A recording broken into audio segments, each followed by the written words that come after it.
Paul travaille tranquillement à son bureau. La journée est plutôt calme pour une fois. Mais d'un seul coup, sans prévenir, son cœur s'emballe.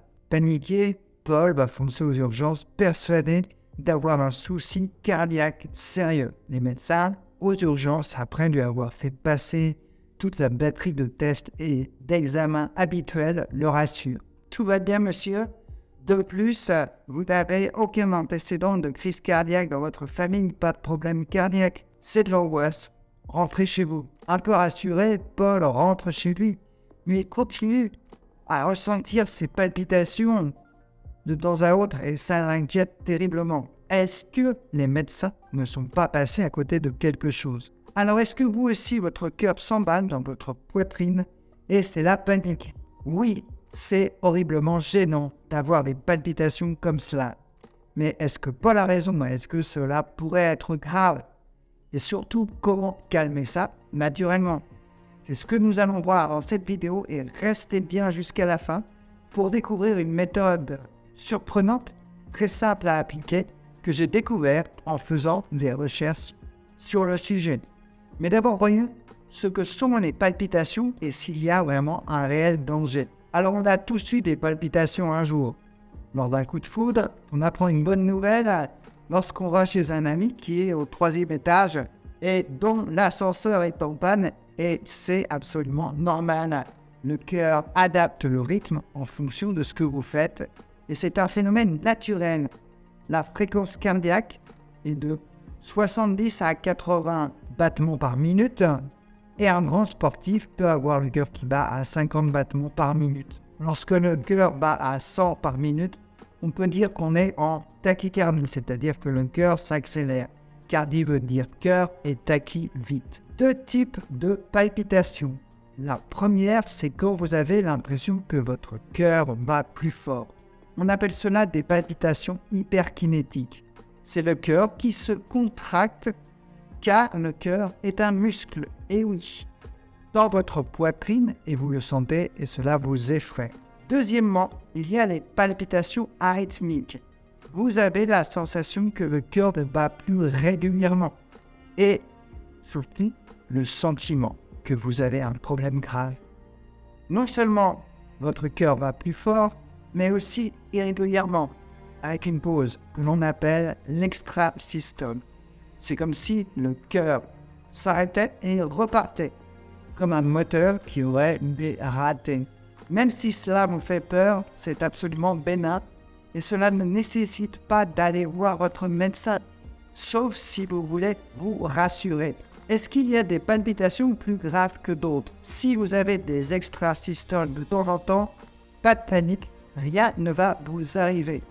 Vous n'êtes pas en train de faire une crise cardiaque qui est une douleur dans la poitrine. Vous pouvez parfois ressentir la douleur dans la poitrine si vous avez des crises d'angoisse. Et j'ai fait une vidéo pour apprendre à différencier la crise cardiaque d'une crise d'angoisse.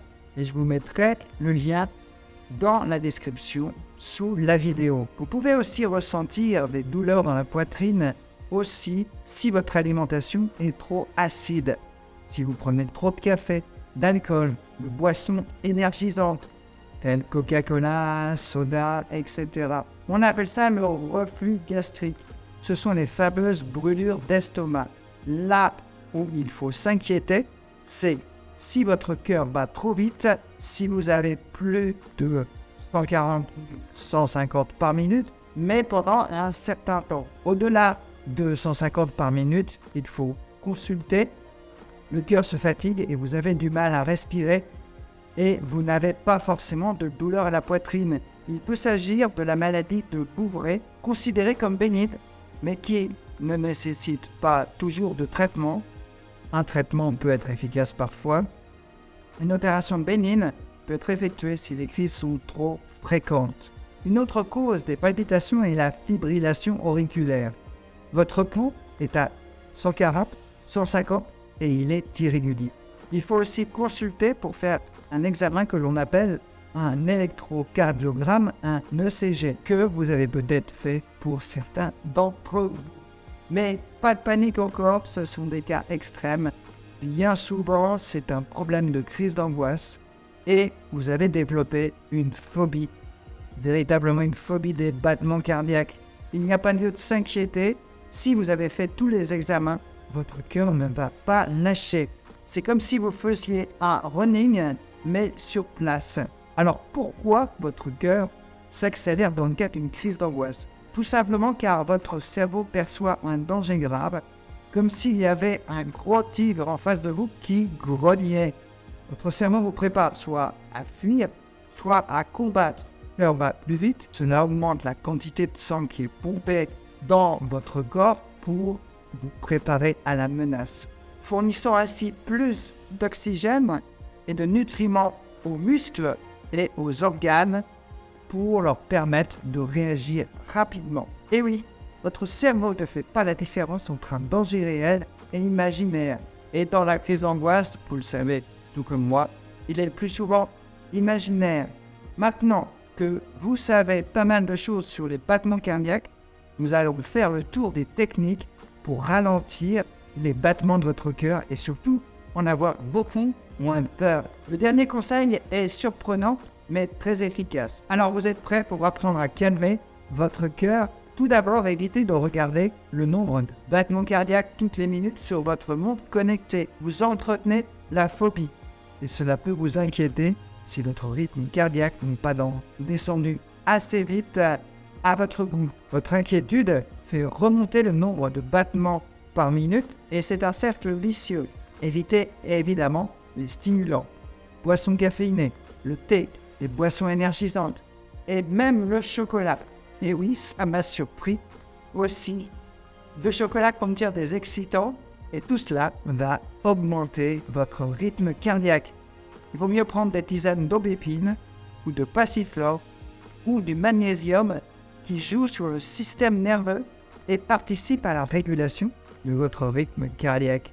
Ensuite, la principale erreur serait de faire des respirations profondes, mais en prenant plus d'air que vous n'en sortez. Au contraire, il faut prendre moins d'air et cela va ralentir votre rythme cardiaque, car vous allez activer le nerf parasympathique qui va calmer tout votre corps et votre cœur. J'ai fait une vidéo sur le sujet et vous retrouverez le lien dans la description.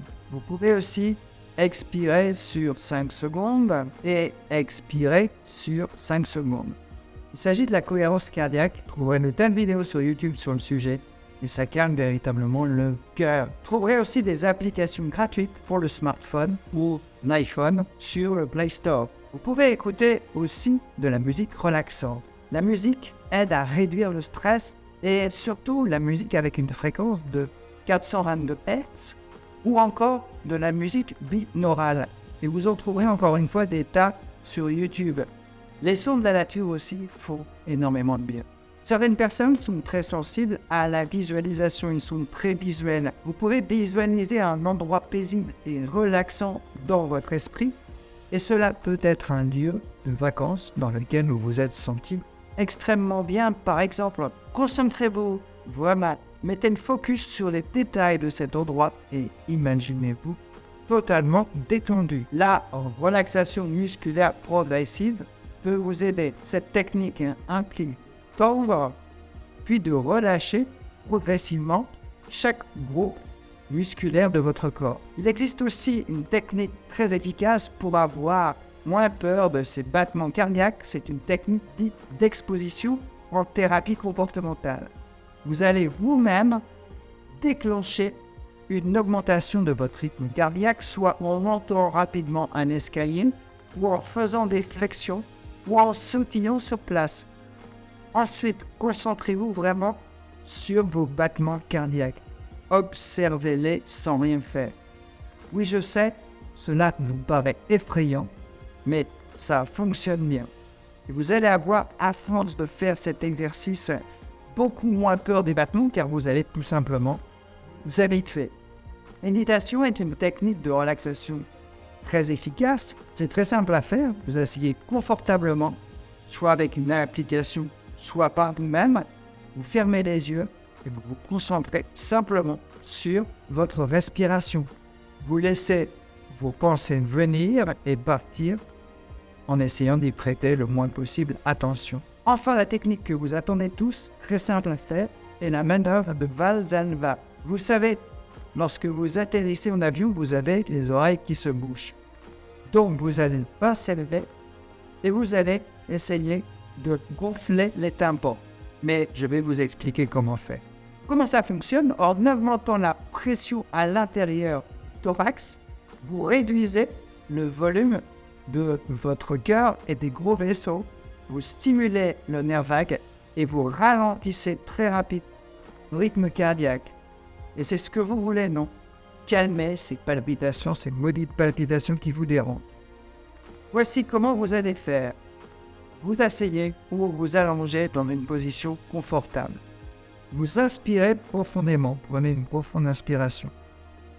Vous vous bouchez votre nez avec une main et vous fermez la bouche.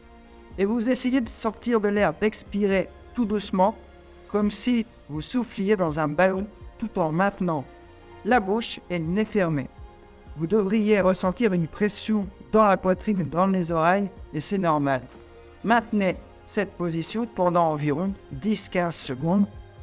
Relâchez la pression, respirez normalement. Après avoir exploré ensemble toutes ces astuces, je tenais à vous dire que toutes nos peurs sont bien plus imaginaires que réelles. Nos inquiétudes et nos pensées négatives ont un impact négatif dans nos vies. Alors, autant apprendre dès maintenant à penser beaucoup plus positivement. J'ai eu beaucoup de soucis dans ma vie, dont la plupart ne se sont jamais produits, nous dit Mark Twain. Merci d'avoir été avec moi jusqu'à la fin de cette vidéo. Si vous voulez en finir avec les crises d'angoisse et l'anxiété qui vous gâchent la vie, le meilleur moyen est de commencer par ma formation gratuite qui s'appelle les 4 étapes incontournables pour se débarrasser des crises d'angoisse. Vous pouvez aussi réserver votre place et parler gratuitement au téléphone avec moi pendant 45 minutes. Tous les liens pour accéder à ça sont dans la description sous la vidéo. Si vous voulez voir d'autres sujets dans mes vidéos, partagez avec moi vos suggestions dans les commentaires.